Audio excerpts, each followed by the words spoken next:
I got nothing done yesterday. I planned to batch record a whole bunch of videos, and I just couldn't convince myself to do it. Task paralysis is by far my biggest struggle when it comes to executive dysfunction, which is super frustrating because I know all the hacks. Why didn't I use those hacks? Honestly, because I was too busy beating myself up. But here's the thing.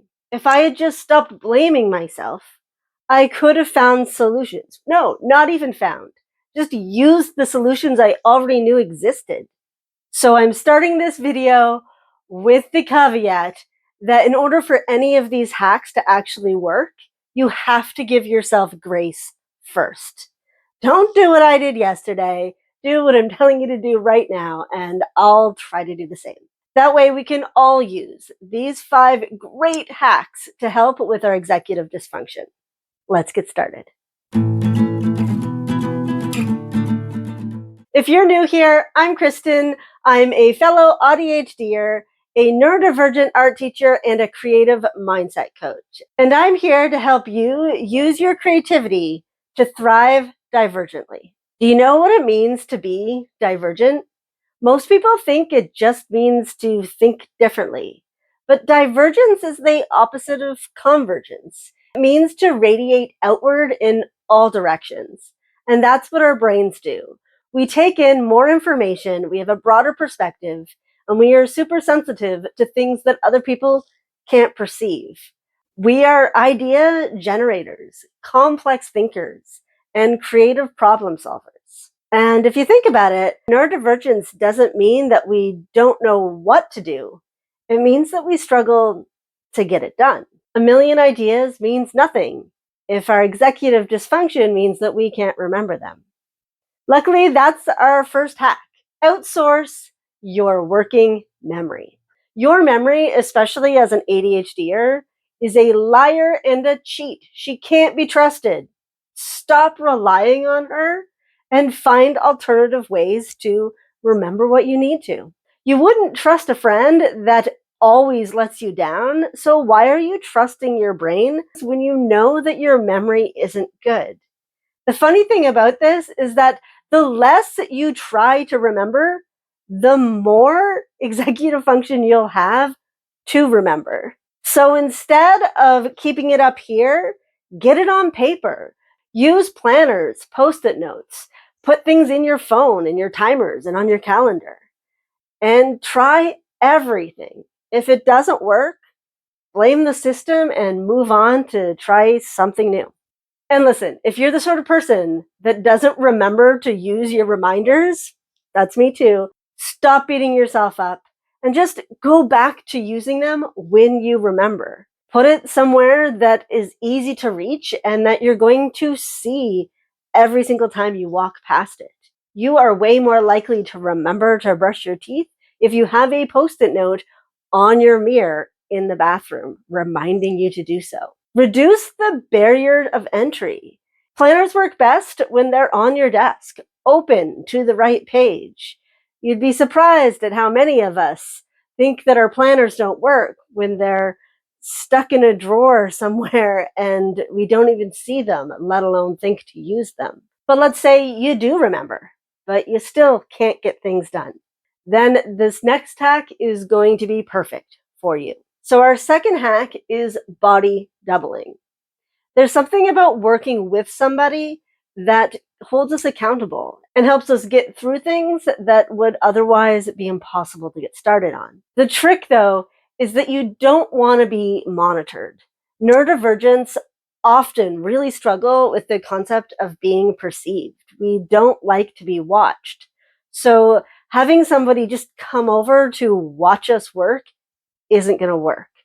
We need parallel play. We need somebody that's in our space working on their own thing, and then we're more able to work on our stuff. If you don't have the resources for this, whether it's financial or even the people around you, there are so many body doubling apps right now, and you're able to body double with huge groups of people. You don't have to put your camera on. It just helps you know that other people are getting stuff done, and that somehow helps you get motivated. And the best part is that you don't have to worry about judgment because every single person on that app is struggling with the same thing you are. Our next hack number 3, is to reduce decision fatigue. Decision fatigue happens because we only have a finite amount of decision-making power in our brains any given day. So when you're choosing what to wear in the morning, choosing what to eat, choosing the route you take to work, choosing what you work on when you get to work, by the time your day is ending, good luck deciding to go to bed early, choosing the healthy snack. You just don't have the brain power left to handle these sorts of decisions, regardless of how small they are. And when you add the fact that neurodivergents take in more information, that means that every decision that needs to be made comes with questions and concerns that need to be processed before we can make the decision. No wonder our brains are so fatigued by this. The solution is to reduce your choice load. Create routines, or better yet, rituals. I have an entire video on the difference between those two. Check it out at the end of this one. I'll put it in the description. What's important is that you do things in the same way every day. So maybe this looks like only having 5 work outfits that you rotate, and you don't have to think about it. You just grab that outfit and go. Meal prep is a great example of reducing those decisions because the food is ready. You just have to make it. And if forming new habits is really tricky for you, and it is for a lot of ADHDers especially, then look into habit stacking. This is the idea that it's easier for our brains to add a link to an existing routine than it is to create a brand new habit. So if you're already in the routine of walking the dog every night, adding taking out the trash to that routine is going to be far easier than just remembering to take out the trash at some other time in the day. Another way to reduce decision fatigue is to design your environment to make it easy for you. You need the path of least resistance. So consider putting that trash can by the door or right by the dog's leash. You're far more likely to take the trash out when you walk the dog when you employ the might as well method, because it's right there. You really have no excuse not to. Before I move on to the last 2 and best 2 executive function hacks, in my opinion, I've got to ask, do you have any amazing hacks that help you get things done? Put it in the comments. Your stories are greatly appreciated and really help build a stronger neurodivergent community. And we need that if we're going to take over the world. But that's a different video. Hack number 4. Build a relationship with your future self. Neurodivergents are like nature. We change with the weather. You can't plan ahead. All you can do is prepare and pay attention to what you're growing. And the future you is what you're growing. So ask yourself often, what do you need? Experiment with more or less water, food, sunshine, socialization. It's very difficult to do things for the person you are in the moment right now. It feels like that person doesn't deserve grace, doesn't deserve effort. But future you is relying on the effort you put into them now. Think of it as an entirely different person. It's like being your own assistant. If you anticipate your needs beforehand, your life just runs more smoothly.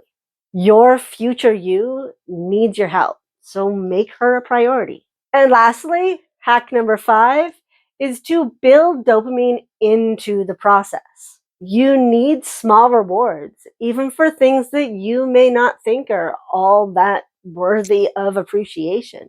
Your brain needs dopamine for motivation. So if you save the reward till the end and think that you're going to get through it for that big payoff, you're wrong. You're going to lose motivation long before you complete the task.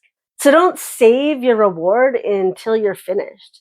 Celebrate starting as much as you celebrate finishing.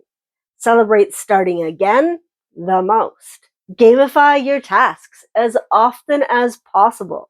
This is going to help boost dopamine so much because we work better when we're in positive emotion. So if you're doing a random task, like say dishes, which is tedious and boring, and there's no way to make it fun, make it a game. See how fast you can get through them, or how well you can Tetris your clean dishes into the dish rack. Whatever. Just make it your own, make it something worth winning, and you'll find way more success just by giving yourself rewards along the way. It's really hard to remember this, but neurodivergent brains are not lazy. We just use a different operating system, like Android and iPhones. If you try to use one like the other, you're just going to end up confused and frustrated and think it's broken. It's not, and neither are you. You just need to learn the rules for your brain, and that's going to be a very individual thing. What one neurodivergent person needs, another one doesn't. So it's up to us to figure out what rules apply to us and which ones don't. So stop worrying about what other people think, about you needing to take notes so that you don't forget, or that you need to work with other people around, or that you struggle to make decisions. These are not crimes, they're laughable offenses. It's okay for us to laugh at ourselves for needing these things, but it's not okay for us to beat ourselves up for them. You will be so surprised by how much you can do when you stop using up all your energy trying to be normal. You're not normal, and that is perfectly okay. Anyways, thanks for watching. I hope you hit that subscribe button so you don't miss another episode, and I will see you next week. Bye.